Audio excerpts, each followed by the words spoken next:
आप जानते हैं कि बॉलीवुड की पहली फिल्म राजा हरिश्चंद्र की वो अनकही कहानी जिसने पूरे देश में सिनेमा की क्रांति ला दी।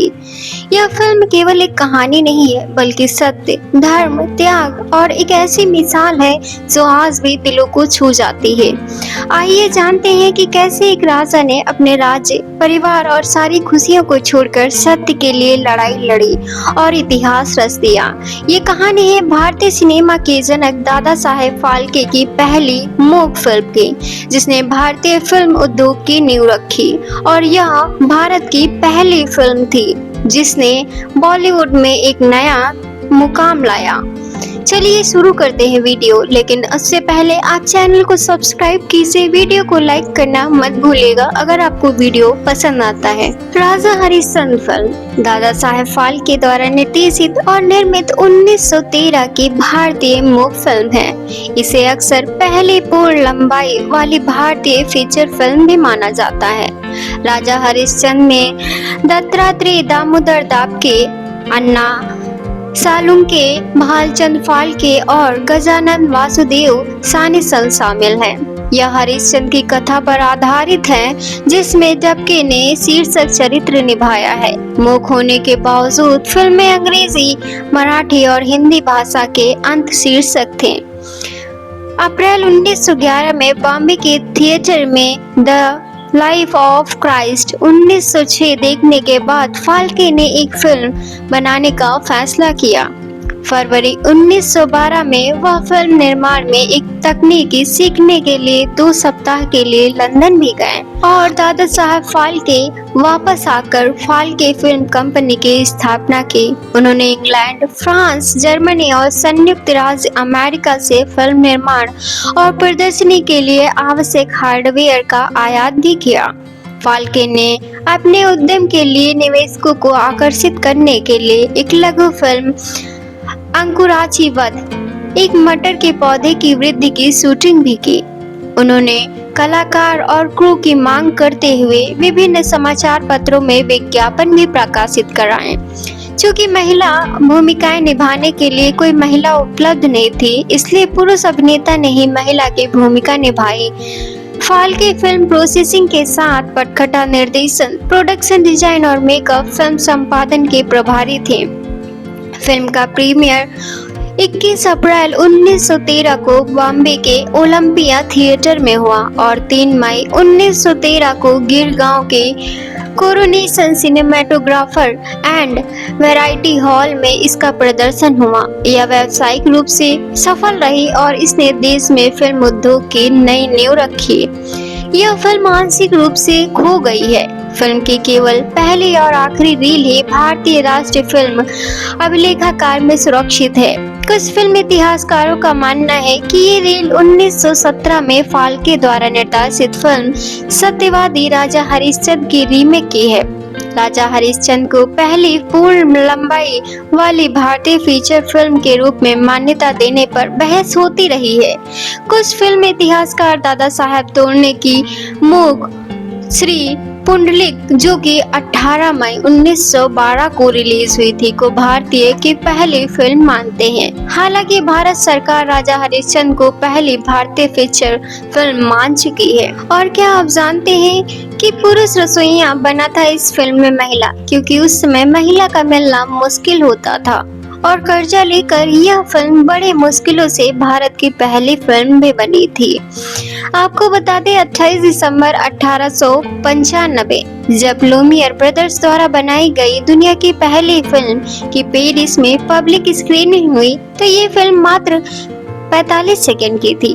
करीब 1 साल बाद इस फिल्म का प्रदर्शन भारत में भी हुआ था।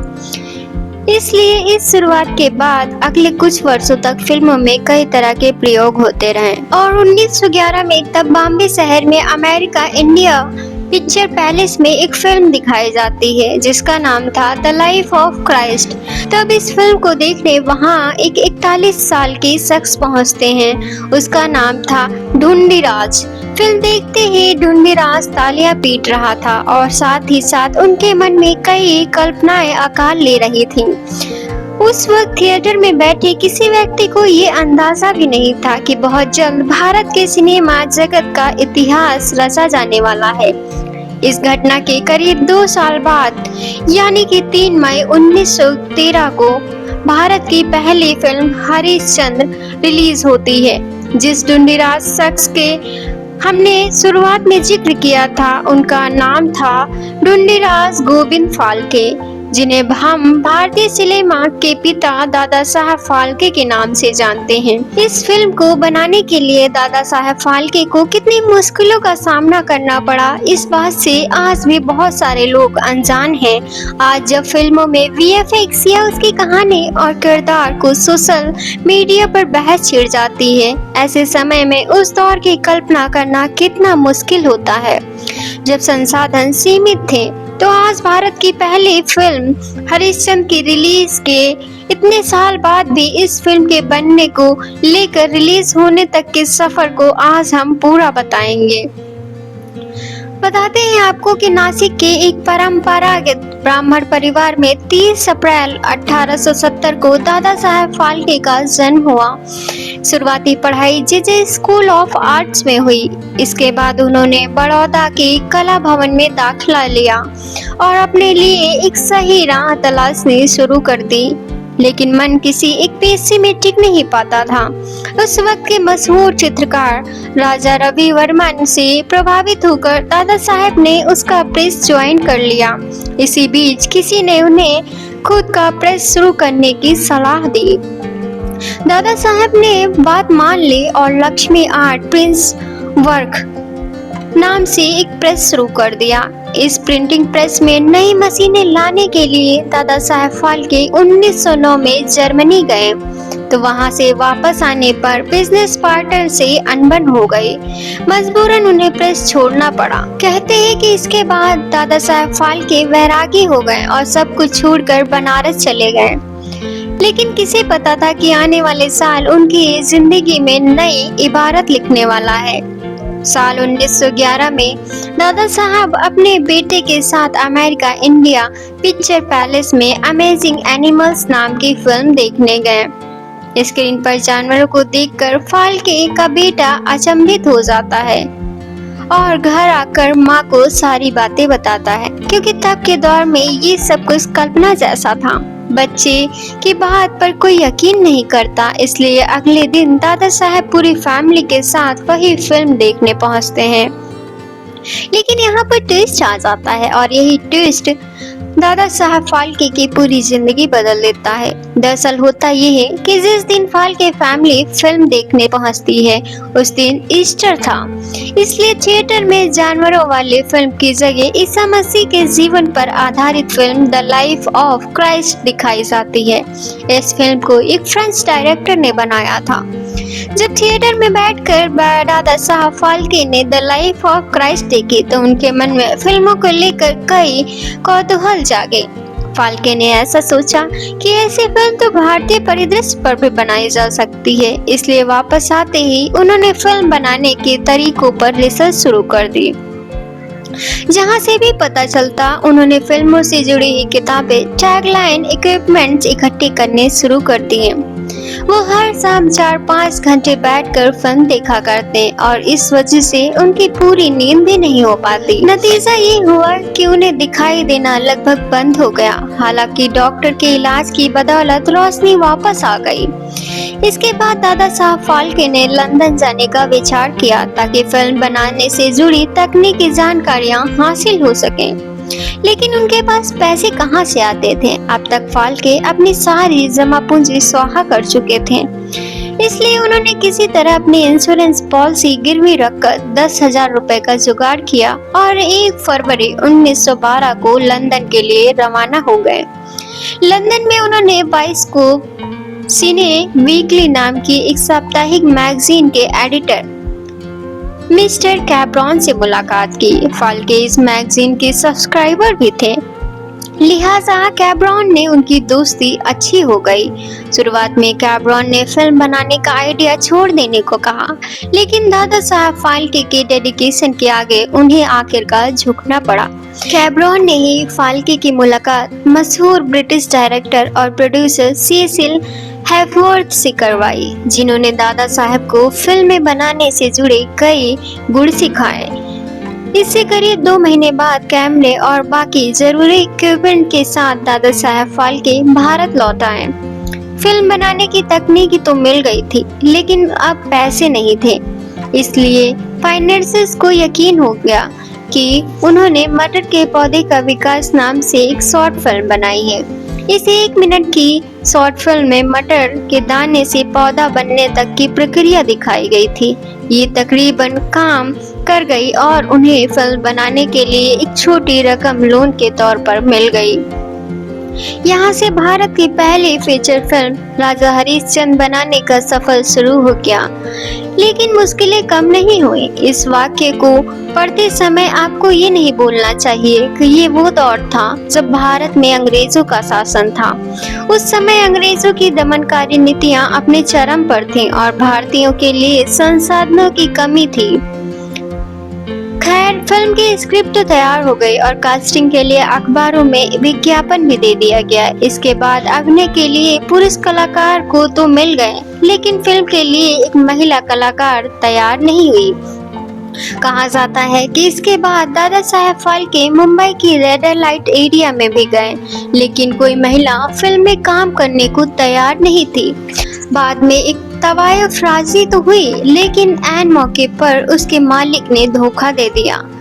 हताश और परेशान फाल्के एक ईरानी रेस्तरां में चाय पीने पहुंचे तो उनकी नजर एक गोरे और दुबले पतले रसोइये पर पड़ी।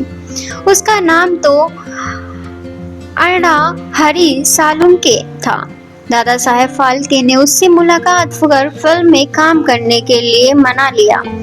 सालुंके की दाढ़ी मूंछ कटवा दी गई और इस तरह भारतीय सिनेमा को उसकी पहली एक्ट्रेस मिली। फिल्म के निर्माण में दादा साहब फाल्के की पत्नी सरस्वती बाई का भी अतुलनीय योगदान रहा है।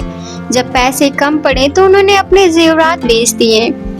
फिल्म की शूटिंग के दौरान सरस्वती बाई ने अकेले 500 लोगों तक का खाना बनाते थे। इतना ही नहीं, कास्टिंग के कपड़े भी वो खुद धुलती थीं।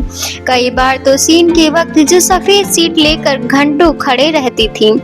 बहरहाल 15,000 रुपए की लागत और 6 महीने 27 दिन के अथक प्रयास के बाद राजा हरिश्चंद्र की शूटिंग पूरी हुई और 21 अप्रैल 1913 को बॉम्बे के ओलंपिया थिएटर में कुछ खास लोगों के लिए फिल्म स्क्रीनिंग रखी गई। बहरहाल 15,000 रुपए की लागत और 6 महीने 27 दिन के अथक प्रयास के बाद राजा हरिश्चंद्र की शूटिंग पूरी हुई और 21 अप्रैल 1913 को बॉम्बे के ओलंपिया थिएटर में कुछ खास लोगों के लिए फिल्म की स्क्रीनिंग रखी गई। ये वो लोग थे जिन्हें फिल्मों की अच्छी समझ थी। इस स्क्रीनिंग में मिली प्रशंसा के बाद दादा साहब फाल्के ने फिल्म को आम लोगों के सामने लाने का फैसला किया। 3 मई 1913 को ऐतिहासिक दिन था जब बॉम्बे के कोरोनेशन सिनेमा हॉल में भारत की पहली फिल्म राजा हरिश्चंद्र रिलीज हुई।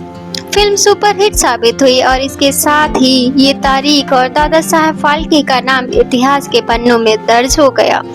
लेकिन मुश्किलें अभी भी खत्म नहीं हुई। फर्स्ट वर्ल्ड वॉर शुरू हो गया था और फाल्के के लिए तंगी का दौर भी। सारे फाइनेंसर ने अपने हाथ पीछे खींच लिए। कुछ कर्ज लेकर एक फिल्म की शूटिंग तो हुई, लेकिन किन्हीं वजह से उसे बीच में रोकना पड़ गया। थक हार कर फाल्के साहब ने कई जगहों पर जाकर अपनी फिल्मों की स्क्रीनिंग की और मेहनत रंग लाई और उन्हें कुछ राजघरानों ने धनराशि दी।